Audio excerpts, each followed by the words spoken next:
गुरुदेव महेश्वर गुरु साक्षात् परब्रह्म तस्मै श्री नमः। तुमेव माता च पिता तुमेव वन्दे च सखा तुमेव विद्याद्रवणं तुमेव सर्वं देवदेव। हे प्रभु राळवालोक श्री कर्म कर्मदायक सदा विपुत्र संकट उद्धार करी नवग्रह खंडन करी स्वर्गारोग्य करी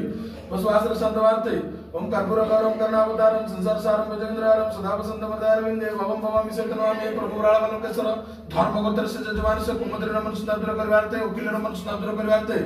करजदामर मुक्ति करवार्ते अभाव अनाटन मुक्ति करवार्ते परिवार रे सुख शांति दवार्ते धन जन गोपलक्ष्मी रे बढ़ित रखवार्ते मन संताप दूर करवार्ते आपण को मस्तक भाद्रव मास अद्य रविवार रे आपण को मस्तक गवाक्ष फल लाग धर्म का दूर जल करी नवग्रह खंडन करी स्वर्गारोग्य करी बसवास रे संतवार्ते मन संताप दूर करवार्ते नवग्रह खंडन करवार्ते स्वर्गारोग्य करवार्ते बसवास रे संतवार्ते आपण को मस्तक गवाक्ष फल लाग धर्म का दूर जल करी ओ धर्मगोत्र से जजमान से उकिल तस जय कुमद्र मन संताप दूर करी करजदामर मुक्त करी अभाव अनाटन मुक्ति करवार्ते परिवार शांति दवार्ते